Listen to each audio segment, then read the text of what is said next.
안녕하십니까? 저희 KBS에서 이 프로그램 개편에 따른 예고를 많이 했기 때문에 여러분께서 이미 아시겠습니다만은 저희 11시 만납시다는 봄철 프로그램 개편에 따라서 월요일, 화요일 주 2회 방송하던 것을 월요일부터 목요일까지 주 4회 방송을 하게 됐습니다. 그래서 앞으로는 여러분들이 보고 싶고 만나고 싶고 한 분 각계각층의 인사를 더 많이 모시게 됐습니다. 배전에 여러분의 그 성원과 사랑을 바라면서 오늘 개편 첫 번째 프로그램을 진행을 하겠습니다. 오늘은 오늘날 철학이 없는 가치관의 혼돈 속에서 공초 오상순 선생과 함께 시를 통해서 형이 상학을 만났다고 하시는 원로 시인이신 구상 선생님을 모셨습니다. 창작에 몰두하는 문인으로서 또 독실한 가톨릭 신자이신 종교인으로서 그리고 각계각층의 많은 인물들과 가까운 친분을 유지해 오신 우리 구상 선생의 삶을 통해서 오늘 5월 20일 성년의 날을 맞이해서 참 어른의 모습은 어떤 것인가를 진지하게 여쭤보고 듣기로 하겠습니다. 여러분, 구상 선생님을 박수로 맞이해 주시면 대단히 고맙겠습니다.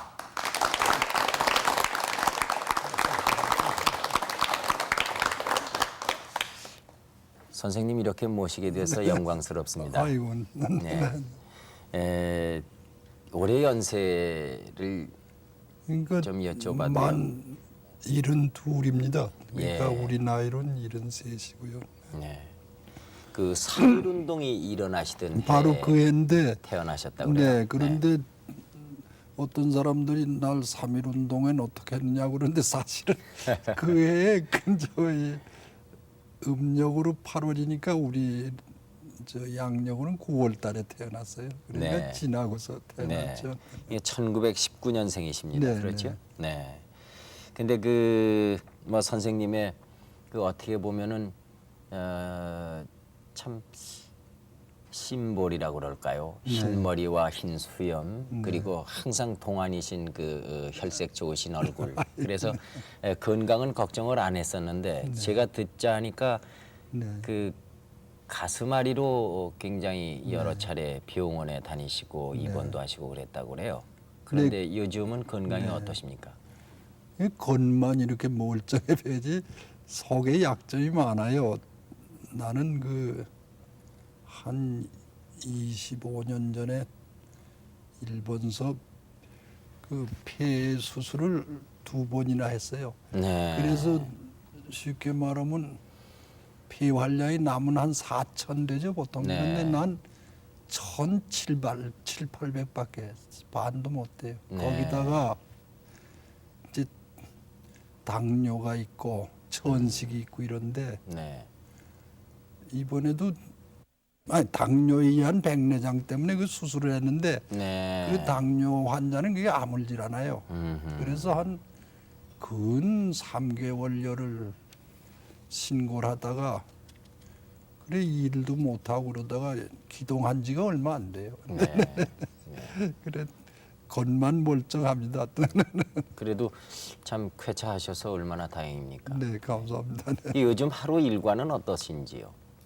일과라는 게 여기 여의도 그 맨 첫 번 그 저희 세워진 시범 아파트라는 데 살아요. 그러니까 네. 20년 전이죠. 네. 그때 여기로 와가지고 그 지금까지 이제 지금까지 사는데 그 저희 집에는 그 뭐 내 책이나 뭘 어떡할 수 없으니까 옆동에다가 네. 이게 현대식 사랑이죠. 네. 그래 관수제라고 그 옆동에 따로 빌려놓고 거기를 서재로 작업장으로 삼아요. 예, 서재를 관수제라 이렇게 당호를 지으셨다는데 그건 네, 그 어느 분이 지으셨고 네. 뜻은 뭡니까?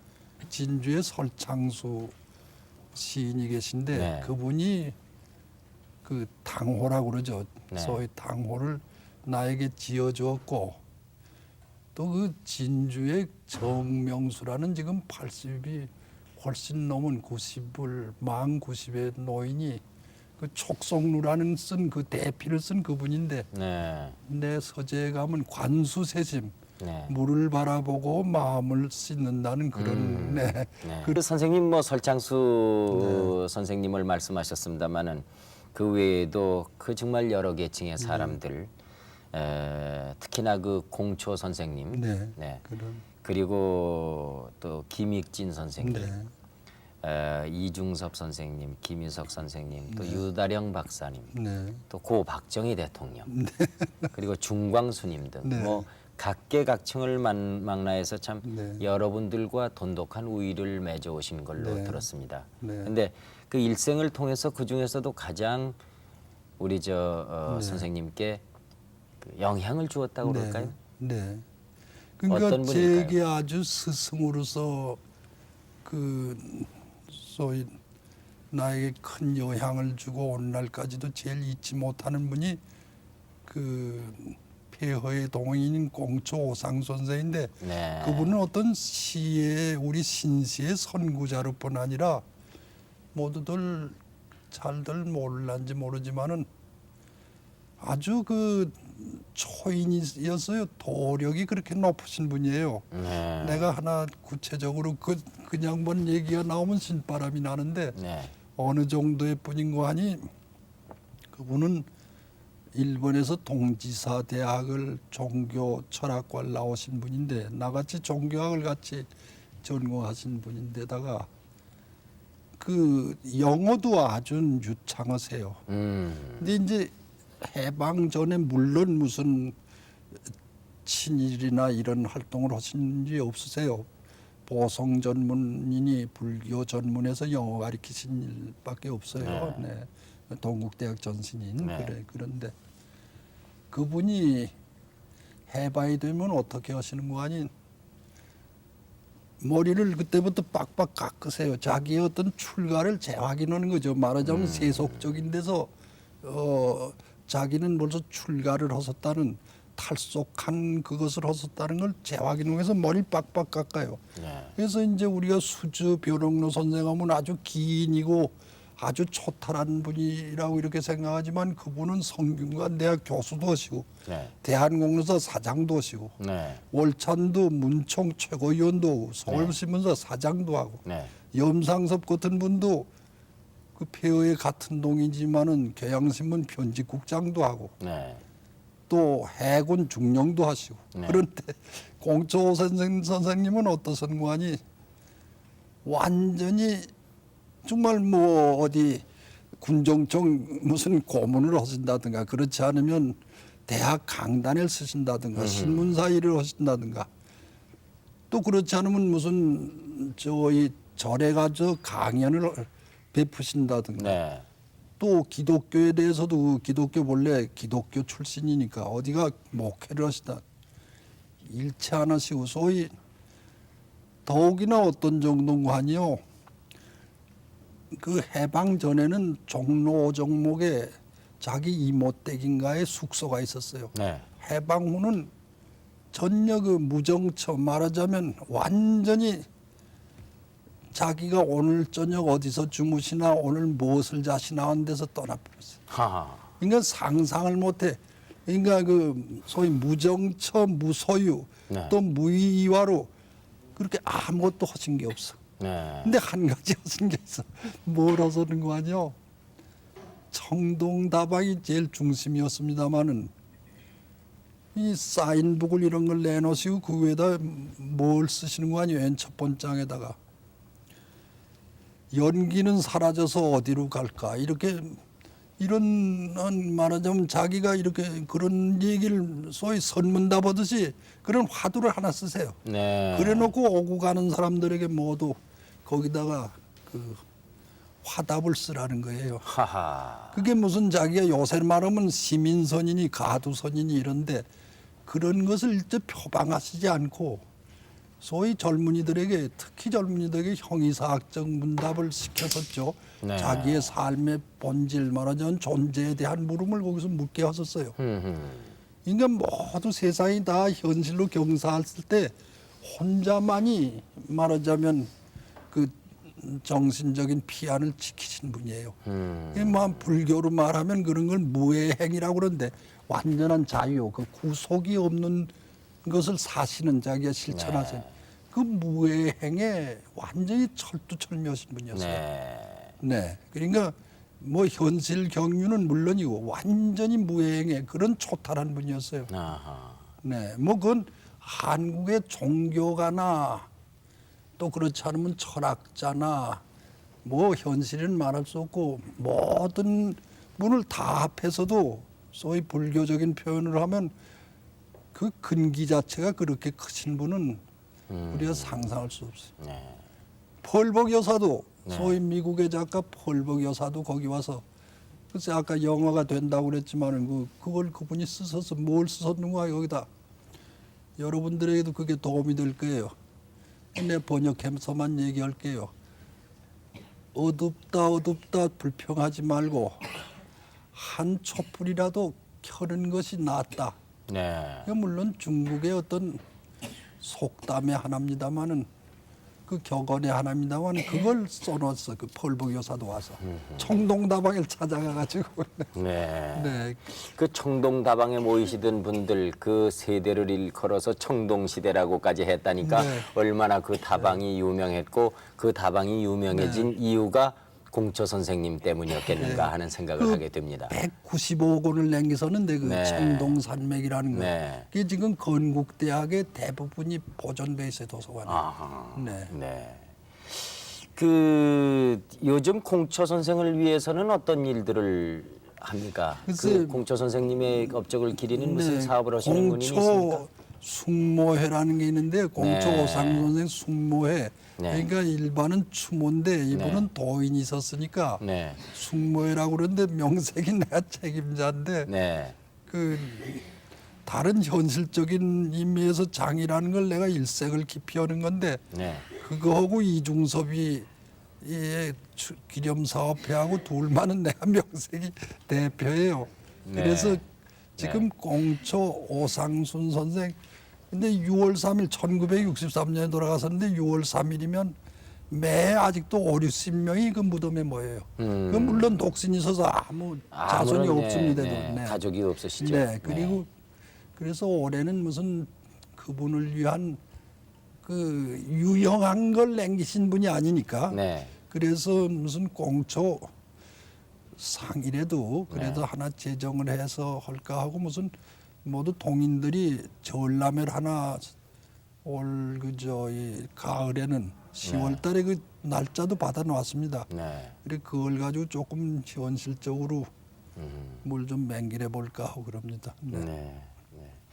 그 제가 알기로는 구상 선생님의 그 형님이 되시는 구대준 신부라고 계시지요. 네. 그분 또한 그 뭐 카톨릭의 신부시니까 네. 말할 것도 없으신데 선생님 또한 대단히 그 참 독실하신 그 카톨릭 신자라고 들었습니다. 오늘날 그 우리나라 최고의 무슨 기인이라고들 말씀을 하시는데 그 네. 걸레 스님께서 꼭 형님이라고 부르신다고요. 네, 그렇습니다. 근데 그 카톨릭 신자이시면서 어떻게 그 스님과 불교 스님과 그렇게 호영호재하는 사이까지 됐는가? 그 궁금하게 생각하시는 분들이 많더군요. 네, 그 뭐 소위 그 인연의 소중함은 네. 그 뭐 상대의 정말 좋고 나쁨을 떠나서 먼저 있어야 돼. 애증을 떠나서 있어야 되니까 네. 그건 뭐 그 소중함 자체 그리고 사람의 그 만남의 신비라는 걸 그걸 가브리엘 마르셀 같은 사람은 아주 세크라멘트라고 그러는데 그야말로 그 신령한 은혜라고 그러는데 사실 그래요. 여러분들도 그 사람이 일생 그 만남을 정말 잘 쓰느냐 못 쓰느냐에 달려서 그 삶의 보람도 결정된다고 그래요. 사실 자기가 뭐 자기 첫째 부모와 형제부터 시작해서 만남을 잘 쓰면 그 뭐 목숨도 서로 떼주는 건데 뭐 그런데 만남을 잘못 쓰면 그것처럼 말하자면 삶을 망치는 게 없어요. 네. 그래서 그런 근거 위에입니다만 내가 왜 그러면 불교 캐서릭이면서 불교에 말하자면 스님하고 그렇게 우애가 깊으냐 그런데 사실 부처님이니 하느님이니 하는 게 진리의 이명일 뿐이에요. 또 하나의 다른 이름일 뿐이지. 네. 하늘이니 하느님이니 부처님이니 법이니 그게 그래서 신학에서도 그래요. 제일 원인일 뿐이에요. 제일 원인이라고 그래요. 네. 아주 하느님을 네. 제일 원인. 그런데 뭐 서로 다 그 진리 그 자체를 받들어 섬기는 건데 그게 뭐 나는 나자렛 예수의 가르침을 따라서 사는 거고 또 석가모니의 가르침을 따라서 그 말하자면 진리 그 자체를 섬기는 건데 그게 무슨 하나도 서로 위화감을 가질 이유가 없죠. 그렇겠죠. 네. 네. 그리고 또 그 저희 뭐 다 잘 아시지만은 그 사람은 또 그 어떤 예술의 그림에 특히 그 천재적인 성향을 가지고 있는 사람이에요. 네. 근데 그 천재적인 성향이 있는데 예술가에게서 그 두 가지 모순이 있어요. 하나는 그 소위 시심 그 자체, 그 예술을 하는 그 마음 자체는 순수하고 진실할수록 좋고 또 한쪽은 그 예술을 형상화하는 데 있어서는 그건 순전히 픽션과 트릭이에요. 허구와 그 말하자면 기교의 세계예요. 그러니까 이 모순을 어떤 예술가 하나가 어떻게 좋아하느냐 하는데 그 모순이 천재일수록 더 깊어요. 사실은 네. 그래서 오히려 그것이 잘 통호가 되면 그 예술적으로 훌륭한 게 나오는데 보통 우리 저희 일반적 시인에게도 그런 어떤 아주 그 소위 아주 야만적이라고 할 만큼 이렇게 그런데 그 성정 자체가 그대로 나오는 사람도 있고 네. 또 아주 또 예의 바른 신사로 나오는 사람이 있고 그래요. 또 한 사람 안에 그것이 다 같이 이렇게 안에 있는 거예요. 그런데 그 사람에겐 그 모순이 너무 강렬하기 때문에 그런 것이 남들에게 더 유별나게 나올 네. 그렇게 보는 것이 옳죠. 네. 그래서 내가 그 사람을 표현할 때 그 나하고 시화집에도 그런 게 있지만은 유치 찬란이라고 그랬나 유치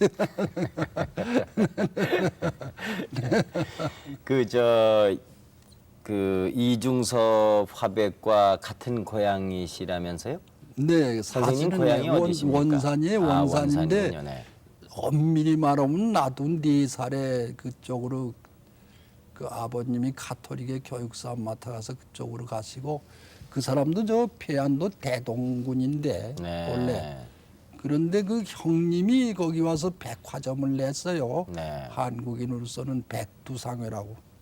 그래서 고향을 같이 하고 또 동경에서 같이가 공부할 때도 같이 있었고 네. 뭐 말하자면 친구로선 제일 그 저기 가차원 친구였죠. 네. 그래 그 불멸의 예술가가 됐어요. 그 사람은 저희 조선일보에서 이중섭 미술상이 설정이 되지 않았습니까? 예, 네, 예. 그러니까 나는 그 사람 때문에 불멸의 예술가가 친구가 돼서 그 덩달아서 아주 저희 덕을 많이 본 셈이죠.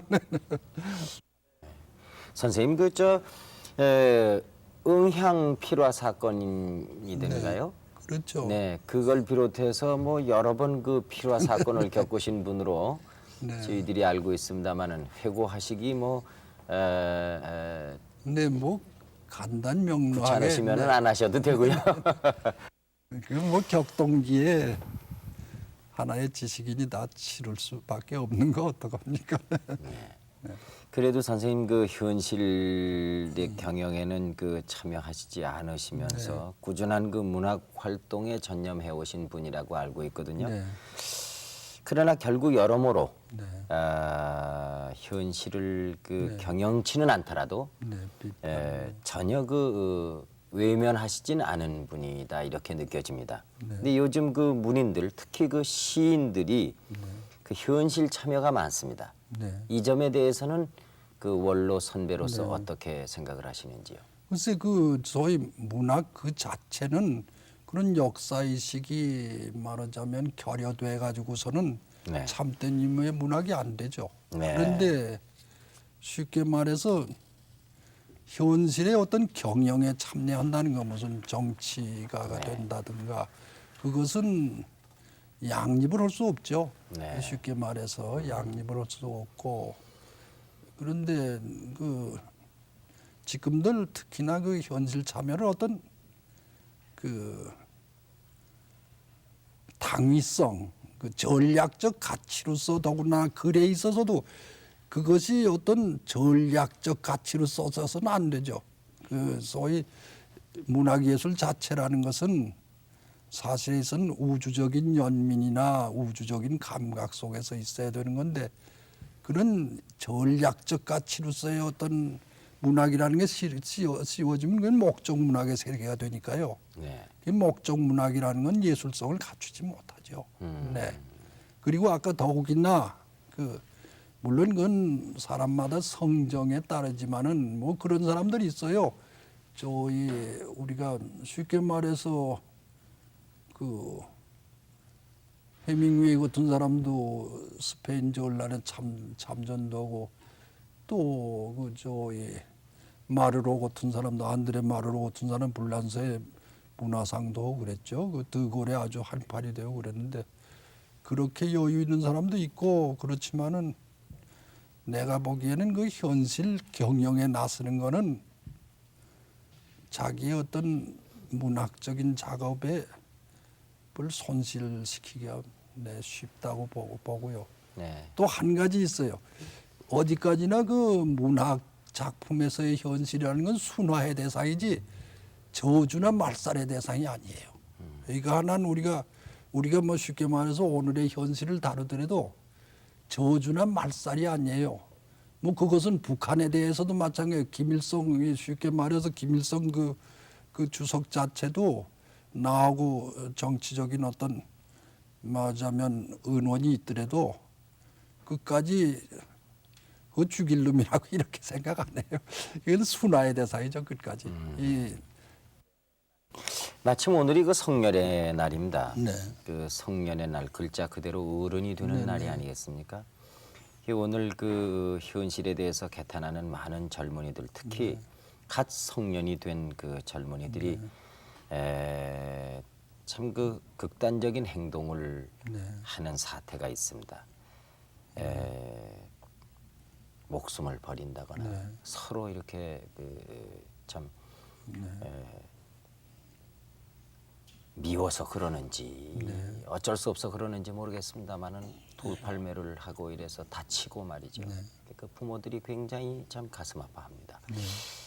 이 점에 대해서 선생님 물론 생각을 해보셨겠죠. 뭐 오늘날 지금 말씀하시는 게 소위 젊은이들의 그 레디칼리즘, 급진주의의 문제인데, 급진주의의 장단을 얘기하면 뭐 현상적인 저건 너무나 얘기를 들으셨으니까 단지 우리가 본질적으로 따져볼 때 급진주의의 장단을 얘기하면, 급진주의가 가지는 그 순수성이나 그 투철성, 쉽게 말해서 어떤 위협하는 세력이나 그 불의의 세력과의 그 타협을 안 하는, 타협을 거부하는 그 비타협성, 이것은 사실에 있어서는 그 순수성이나 신념에 대한 투철성에서 나와요. 그리고 그건 어떤 의미의 장점이죠. 근데 이런 목적의 순수나 동기 자체가 어떻게 되는 거 하니, 쉽게 말하면 그 목적의 순수, 동기의 순수 때문에 자칫 잘못하다가는 일면적 단순화라 그러는데, 철학에서 모든 사물을 객관화하지 않고 그 사물의 복합적인 면을 보지 않고 일면적으로 하나로만 단순화해가지고 특히 그 수단 방법을 가리지 않아요. 그래서 어디에까지 나아가는 거 하니, 그 단점으로서는 자기가 바라는, 지금 바라는 어떤 민주화라는 그 바라는 목적과 소위 자기 어떤 수단 방법이 거의 반대를 가지고, 이렇게 말하면 안 됐지만 우리 한국의 민족적 산세가 너무 파토스적이에요. 로고스적이 좀 모자라요, 우리는. 그게 물론 뭐 파토스적이란 우리의 견해의 특성이 파토스적이라는 게 나쁘다는 게 아니에요.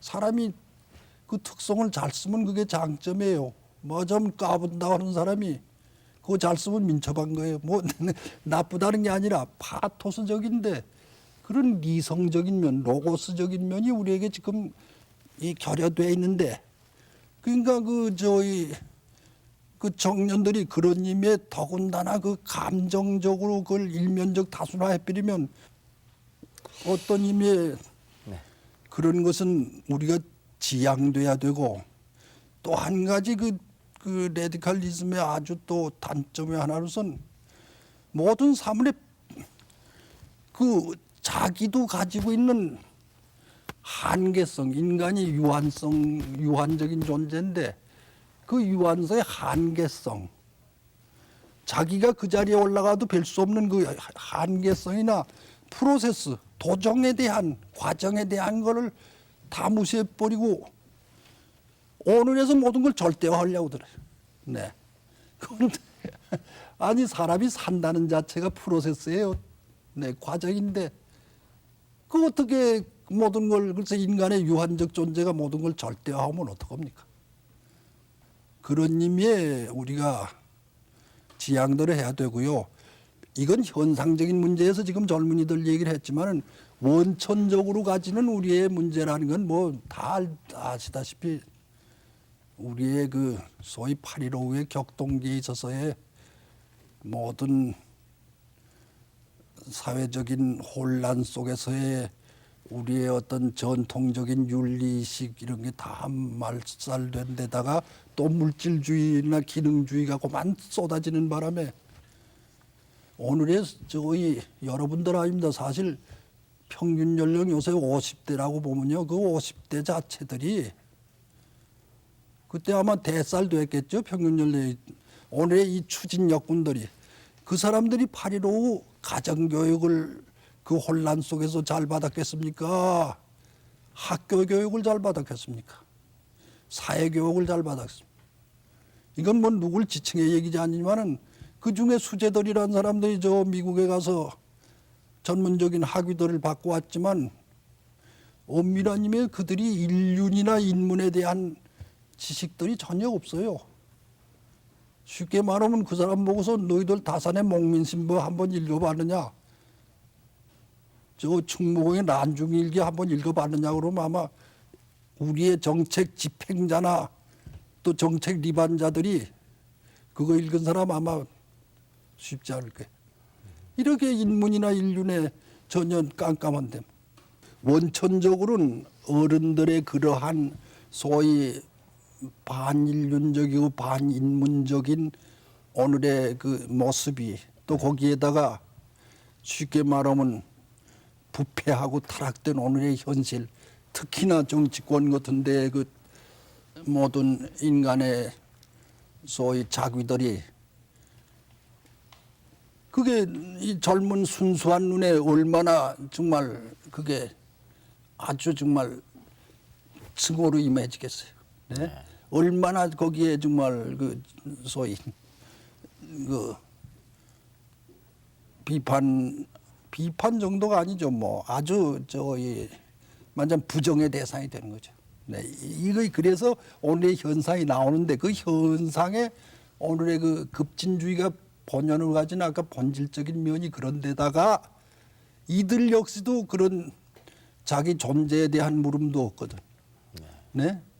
또 그 다음에 규범의식에 대한 것도 없단 말이에요. 배운 게 미천들이. 그러니까 나는 뭐 여러 번 어디 가서도 그렇지만은 글쎄 입시지옥이고 뭐이고 이런 것은 하루 이틀에 뭐 학교 전체 문교 정책 전체 문제니까 모르지만 그 교과서 말입니다. 저희 소위 교육 칼리큘럼에 돈도 안 돼 왜 못 고쳐. 그러니까 지금도 문교 정책을 쉽게 말하면 그 인문이나 인륜에 강한 교육을 말이에요. 대폭적으로 강화해야 돼요. 퍼센테지를. 지금 뭐 막말 말해서 10%나 뭐 국민윤리라는 게 지금 무슨 저 얼마 전까지는 무슨 정권 안보 차원에 있었다고 그랬죠. 정말 그런 의미의 소위 형이사학적인 문제라든가 존재론적인 문제에 관한 옛날엔 예과, 대학 예과나 고등학교에서도 철학 일반이 다 있었고 또 본과에 들어가서도 다 있었어요. 일제 때 얘기입니다마는 지금은 서울대학에서 다른 사회과학이나 자연과학 사람은 철학, 개론도 선택 과목이래요.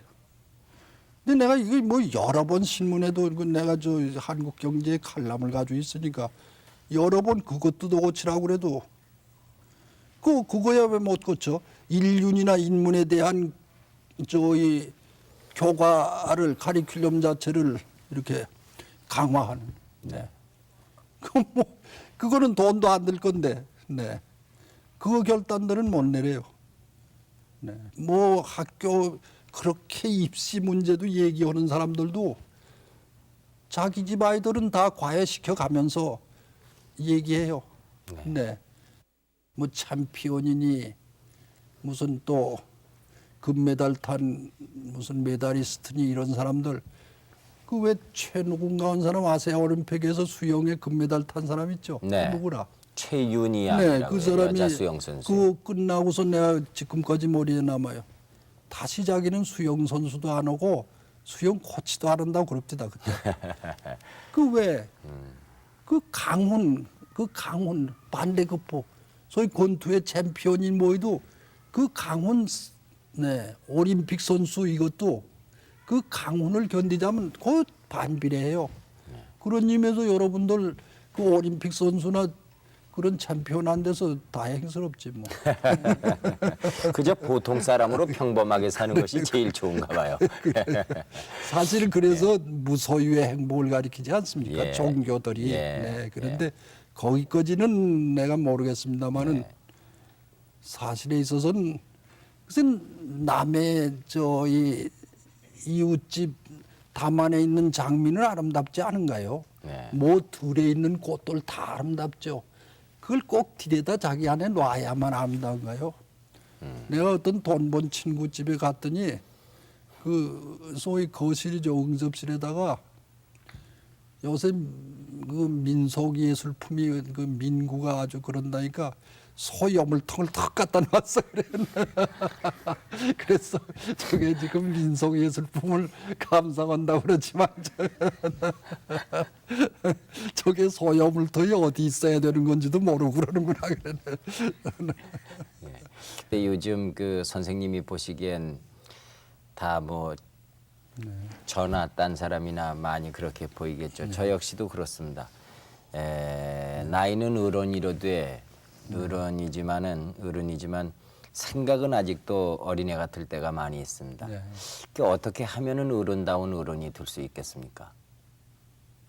글쎄 뭐 쉽게 얘기해서는 아까 얘기대로 자기 존재에 대한 물음을 네. 내가 왜 살아야 되느냐, 어떻게 살아야 하느냐 하는 물음을 물어야 돼. 참된 자기의 삶의 보람을 정말로 갖추려면 어떻게 돼야 하는 걸 물어야 될 거예요. 아주 제이리적인 문답인데요. 네. 그거 얘기들 하면 골치 아프다 그러고 안 그러니까. 그리고 종교 우리나라 지금 뭐 종교의 통계를 하면 2천만이 넘어요. 근데 그걸 화재보험이나 생명보험 들듯이 모두 들어있지 참된 예무들 그들이 다 자기네 최소한도의 교리라든가 교의의 세계를 참되게 실천을 한다면 네. 우리나라의 오늘의 상황이 이렇겠습니까? 네. 그러나 물론 나도 우리 결에나 우리 그 사회를 놓고 우리나라를 놓고 뭐 절망적인 생각을 하는 게 아니에요. 그 펄벅 여사의 얘기대로 어둡다 불평하기보다 한 촛불에도 켜는 것이 낫다는. 그래서 최소한도 네. 그래서 자기의 어떤 정말 성실, 충실 이거 가져야 된다고 생각하고 또 한 가지는 그런 게 있어요. 그 뒤에 말하자면 도덕률 자체가 그 뒤에 있어야 돼요. 네. 이제 선생님의 문학 세계 얘기를 조금 여쭤보고 오늘 작별 인사를 드리겠습니다. 네. 선생님은 그 딴 분들이 생각할 적에는 시인으로 알려져 그럼, 있습니다. 그럼. 그러나 사실은 그 많은 문학 활동을 해오신 네. 분이십니다. 그래서 그 많은 작품 중에 그럼 과연 어떤 작품을 선생님은 아끼고 계신가? 글쎄, 내게서 제일 이번에도 그게 나왔는데 저 네. 영국에서 네? 영국에서요. 내가 예, 영국에서 예. 2개의 시집이 벌써 이 발간이 됐는데요. 네. 얼마 전에 나왔어요. 그래서 신문에도 오늘 어디 놔두고요. 그런데 그 강과 밭이라는 그 네. 연작 시집이 있어요. 네. 그런데 그 중에 그 크리스토폴의 강이라는 네. 그것에 제일 애정도 가지고 있고 저 강이라는 것이 그 생선과 소멸이 이렇게 잘 눈에 안 띄는 거예요. 밭은 이렇게 생선과 소멸이 아주 이렇게 자라고 뭐도 네, 또 네. 꽃 피고 열매 맺고 뭐하고 다 배지만은 또 쓰러지고 그러지만 강은 그 생선과 소멸이 잘 안 보이게 돼서 그 소위 존재론적인 그 인식이나 형이사학적 인식의 세계에 아주 몰두할 수 있었어요. 네. 그래서 내게서는 아마 크리스토폴의 강이 제일 내가 애착을 가지는 시작이에요. 네. 네. 네. 혹시 선생님 지금까지 그 칠순을 사시면서 아쉽다거나 후회스럽다거나 해본 적이 있으실까요? 글쎄 아쉬운 일이 뭐 그건 지금 아쉽다고 그러면 모릅니까만은 2번이 그런 장애가 있었는데 해방후 여기 넘어와서도 내가 문단에 여기 뭐 시인 될 생각 안 했어요. 아주